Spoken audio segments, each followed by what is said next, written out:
Guntur railway స్టేషన్లో డిఆర్ఎంఎం Ramakrishna photo exhibition ప్రారంభించారు. 1947 August 14వ తేదీ అందరికీ గుర్తుండిపోయే రోజని అన్నారు. ప్రజలు బ్రిటిష్ పరిపాలనలో అనేక బాధలు అనుభవించారని గుర్తు చేశారు.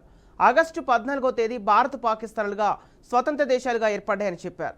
ఇక ఈ విభజన సమయంలో ప్రజలు అనేక ఒడిదుడుకులు ఎదుర్కొన్నారని పేర్కొన్నారు.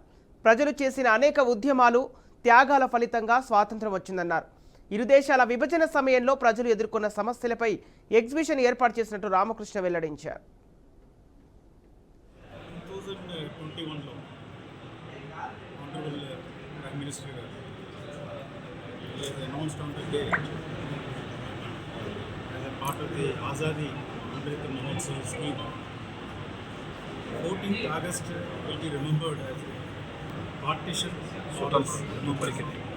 So this day is remembered for the sufferings the people of India then suffered, and also to commemorate the victims because of partition. As you can see in this exhibition, a lot of Indians, both Muslims and Hindus, lost their homes, lost their wealth, lost their land within overnight. Because next day was the independence for both countries.